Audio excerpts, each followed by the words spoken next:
There have been a lot of lightsaber builds this past month. When it comes to Hunter, most of them revolve around getting a Void Overshield, either with Tether and Facet of Purpose, or using Fortune's Favor and then using that with the artifact to weaken targets and get Devour. Now, what if I told you there's a better exotic we can use that will free up our super slot, give us that Void Overshield for the artifact interaction, and it'll give us ability regeneration similar to that of an inmost class item? Say hello to Graviton Forfeit, one of the most slept on Hunter exotics in Renegades.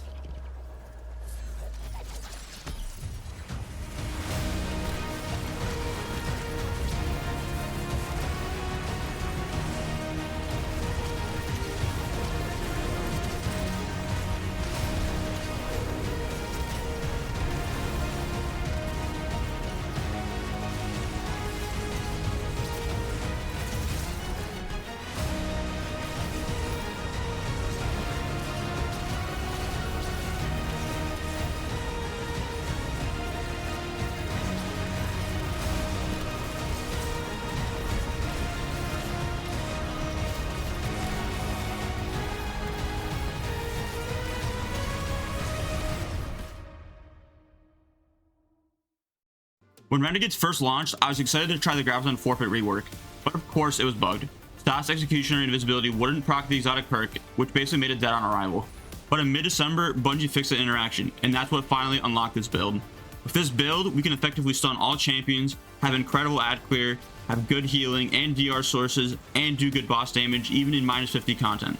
Let's dive into how this build works, starting with Graviton Forfeit and its rework. Before, Graviton Forfeit would just extend the duration of invisibility and improve melee regeneration while invisible. However, now its description Vanishing Shadow reads, increases the duration of any invisibility effects. When you gain invisibility, your grenade, melee, and class abilities recharge faster. At maximum stacks, you gain a Void Overshield as well. So effectively, this exotic gives you an ability neutral game similar to that of an inmost class item, and it gives you a Void Overshield. All you have to do is go invisible, something that we're going to be doing very often. Let's take a look at our subclass and understand how we can take Graviton Forfeit to the next level. Our subclass has a lot of room for variety. For starters, our super can be Silk Strike, Tether, Storm's Edge, Silence and Squall, or Golden Gun. Each are going to have a different interaction with the lightsaber. For this build, I ended up choosing Golden Gun because I wanted a lot of damage of ignitions on the lightsaber and the ability to stun unstoppable champions. It also provides us with Restoration for when we don't have Devour up if we use Facet of Purpose. For our class ability, we're going to use Acrobat's Dodge. When using a lightsaber, we can't use our melee ability, so Gambler's Dodge doesn't do a lot for us, and Marksman Dodge doesn't really do much for us either. With Acrobat's Dodge, we can get Radiant and class ability usage, which will help us deal damage on chunkier targets. Our melee doesn't really matter, but I ended up choosing Thread Spike. We can throw out a group of ads to reduce their damage, and we end up getting energy back whenever it turns to us, even if we don't catch it. Use whatever you want here, but like I said before, we can't use our melee ability while holding the Praxic Blade, so the melee isn't that important. For our grenade, I personally use Magnetic Nade, but you can also use Arc Bolt Grenade. We're going to have our grenade a lot, and with Facet of Dominance, we can proc Jolt and Weaken. Arc Bolt is great for Overload Stun, but with Magnetic Nade, we can weaken targets, and it'll help us get Devour with the artifact earlier than we normally would by just using our lightsaber. Now for our aspects, I chose Ascension with Stylus Executioner. Stylus Executioner is mandatory for this build. We need to go invisible to proc Graviton Forfeit's perk, and on Prismatic, this is our only source of invisibility.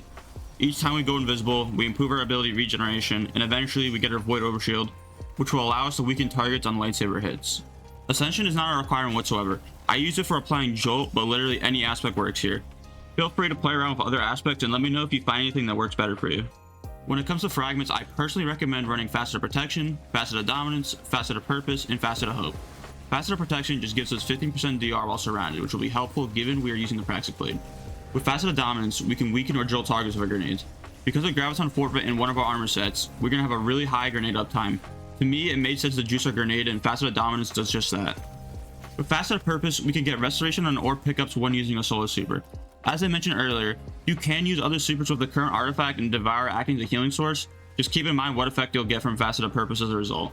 Finally, Facet of Hope will just make us get our class ability more often. This should be at maximum effectiveness basically 24/7, and when combined with other effects, we should always have our class ability. If you're looking to replace any fragments or add a fifth one, some honorable mentions are Facet of Ruin for an improved ignition radius, and then Facet of Sacrifice or Facet of Grace for bonus Transcendence energy. Now let's take a look at our weapons. For the Praxic Blade, I have Balanced Form, Forceful Impact, Impact Core, and Hyper Blade. Impact Core will make us apply Scorch and melee sword hits so we can proc ignitions. The super heavy attack will cause an ignition immediately on hit, which is also super powerful. Hyperblade isn't that important, but it does provide us amplified if we don't have Ascension, and it'll give us some useful movement.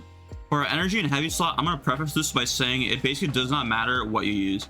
The lightsaber does everything we need for this build to work, but if you want to make it even better, using Attrition Orbs GL will do wonders. VS Velocity Baton is great, but personally, I've been using Motive 41, the new Solar Area Denial GL with autoloading Holster and Attrition Orbs. Our heavy can be whatever we need for the activity. If you want to go fast, throw an Eager Edge Sword on, or if you need some long range crit damage for a particular boss, using the new heavy kinetic sniper is also an option. Use whatever you like or adapt for the given activity, it's really just up to you. With that covered, we can now look at our armor set bonuses, armor mods, and stat distribution. For armor set bonuses, you should use the 2-piece Sage Protector armor set bonus, and then either the 2-piece Smoke Jumper set bonus, or the 2-piece Ferropotent set bonus. The 2-piece Sage Protector bonus is really strong. Whenever we hit targets with our Praxic Blade, that is going to give us grenade and class ability energy. This is very noticeable, and combined with the bonus regeneration rates coming from Graviton Forfeit, we can effectively have our dodge and grenade up every couple of seconds. If you haven't tried this set bonus with the Praxic Blade, I highly recommend giving it a chance. Now for the other armor set, the goal is to make it much harder to die. We have plenty of healing with Restoration and Devour, and we have Void Overshield DR, but in some scenarios we might lose the Void Overshield, whether because of damage or time.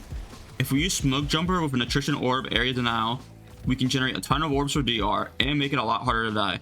If you don't have Smoke Jumper from last season, Ferropotent is a good alternative. I also wanted to mention the 2-piece armor set from Trials last season, Twofold Crown. If you pick up an ammo brick, that'll heal you, and the bricks from the artifact do count. For armor mods, on my helmet I run a Kinetic Siphon mod, either a Special Finder or a Dynamo mod, and a Harmonic Siphon for my Solar Area Denial Geo. On my gauntlets I use 2 Firepower mods for orbs and grenade kills, and a Bolstering Detonation mod for class ability energy when using our grenade. On your chest piece, make sure to use whatever you need for a given activity and its modifiers. For boots, I run triple kinetic surges for added damage on our lightsaber. And then for my class item, I use a Reaper mod, a Powerful Attraction mod, and 1 class font. Effectively, the goal is to up our damage with the lightsaber and print Orbs of Power for Restoration and Smoke Jumper set bonus. Now for stat distribution. I'm going to show you what I had for the gameplay on screen, but for this season, I actually recommend lowering the weapon stat in exchange for pushing grenade, class, and health to 100. So right now, 172 weapon stat is making me do more damage to boss combatants, which is nice, but the enhanced ammo bricks are irrelevant given we have unlimited Praxic Blade ammo with kinetic synthesis from the artifact.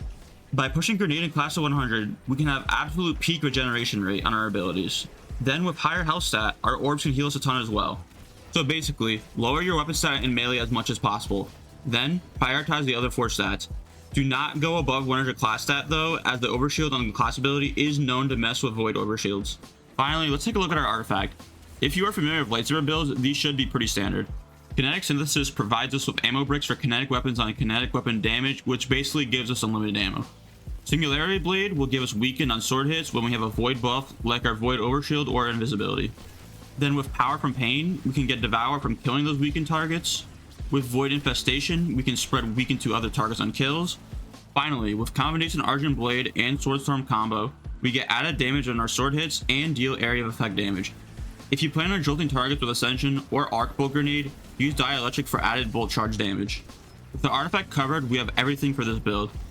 When you use this build, all you really have to do is go around swinging your Praxic Blade, make sure to do 3 light, 1 heavy attack combos, and use our grenade and class ability.